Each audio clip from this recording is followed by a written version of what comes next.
Hi. I figured it was super important. I started to type up my response to the reflection, and I'm now making videos to my students every day. And I thought I might as well just make a video for you. That's Pauline. um, Hello. The four things that I are aha moments, things that I will carry with me going forward through in my classroom management. Um, I think it's so kind of amazing that this is happening in this time where we're now having to adapt and be flexible on the spot. In 2 weeks, I have gone from teaching in my normal art room every day and preparing lessons for my pre-K through 8th grade students to now kind of shifting into a role of supporting them and loving them and giving them ideas and sending them videos and nurturing who they are as little people in this very scary world.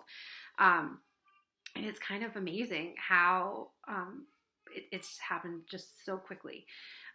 We're all adapting for the times. We're meeting them where they are. We're not grading in my school anymore. For Q3, we shifted it all to pass or incomplete, so that there isn't a feeling of failure for our students. And we're also, for Q4, there's no expectation of grading.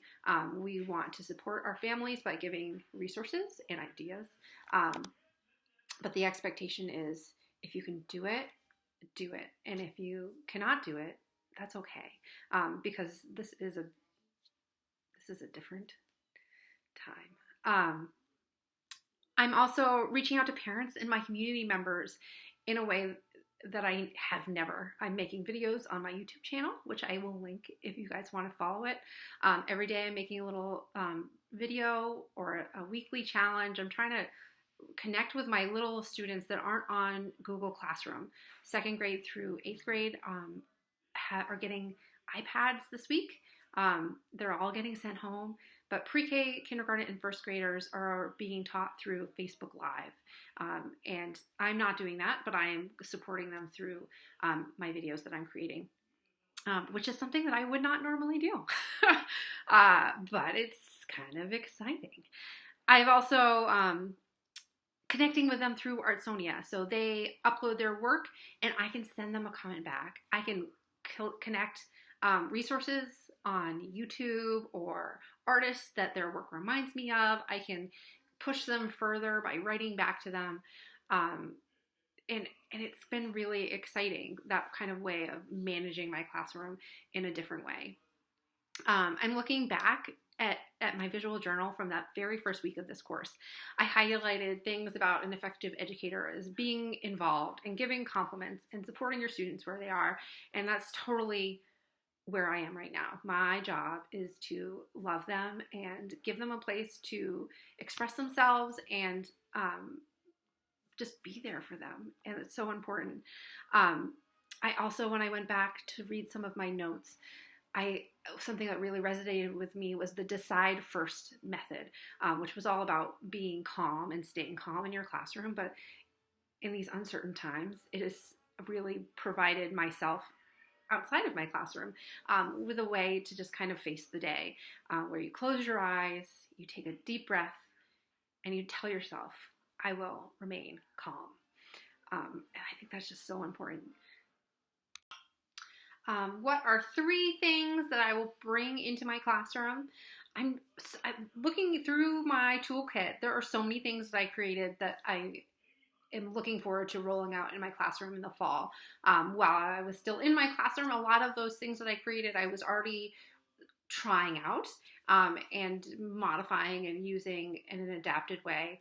But I'm looking forward to, I created the Wildcat points for accountability for students to enter the class quietly and waiting for instructions. Asking students if they listened carefully and used their time wisely, if they maintained respect for themselves, their peers, their teacher, and the supplies, and asking them if the class cleaned up and lined up in an organized fashion, and that each class they could earn 4 points. I think that is an amazing tool that my students, especially my pre-K through 5th or 6th grade, they'll totally buy in on. My middle schoolers, I'm not sure if they're going to be super into it, so I need to kind of adapt it for them in a different way. But I know my little guys will love it. They love stuff like that, and it will work really well for managing their behaviors and holding them accountable. The first to earn 30 points would get a poster. Like, I'm excited to make a poster to put on their classroom door, and they would get bragging rights until the next class got 30 points. And I think that it would be a fun little game around our school. Toolkit number 4, I made an accountability plan, which I spent a lot of time on, it looks like, and really went through all the behaviors for all of my grade level kids. And I'm looking forward to going back at that, looking at that in August, and really rolling that out in fall and strengthening it to make sure that kids are held accountable. And one way that will help them is the action plan for sending a note home for behaviors. I think that will really communicate well to parents, as well as hold kids accountable, because they have to take the note home for their parents to sign and then bring it back in.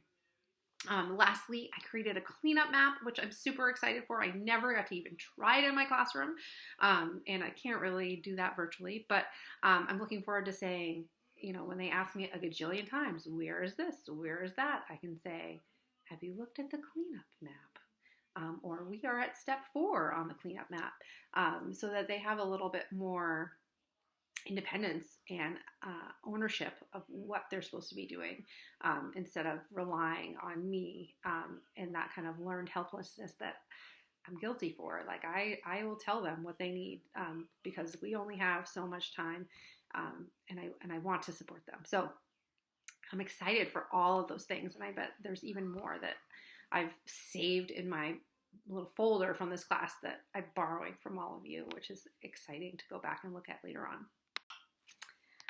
What are 2 things you still wonder about classroom management? Those elusive middle schoolers, they are always evading me. They're always changing. They're like ahead of me by like 15 steps in so many ways, and I'm not cool. But I'm pretty cool, I think. But anyway, I just getting them, winning them. I'm always just like, I feel like I'm always adapting myself to in what we're doing and how we're doing it to get them on my side. And so to build that motivation is something that I'm always not necessarily wondering about, but I always just have questions. I'm always trying to get it, and I'm not always getting it. And I'm also wondering, like, what the rest of you are doing to support your students in this new virtual teaching world. There are so many resources that I've found on Instagram and Google Docs and Instagram stories and YouTube Live, like drawing with Mo Williams every day at noon, and drawing with JJK, and drawing with Carson Ellis. There are so many amazing resources for our kids that are in the world right now, and listening to stories read to you by Chris Van Dusen every day. I'm just wondering, how are you guys managing all of that, and how are you connecting it and connecting those things to your families? I'm using Facebook and Google Classroom for grades 2 through 8. But I wonder what the rest of you are doing. What is one thing I will never forget?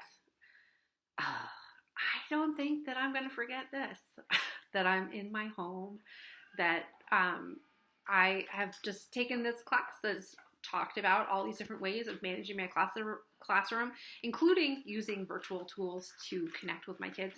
But I don't think I'm going to forget that I'm ending this class during this pandemic. I've really struggled to put together this final toolkit because I'm putting together parades and dance parties online for my students, and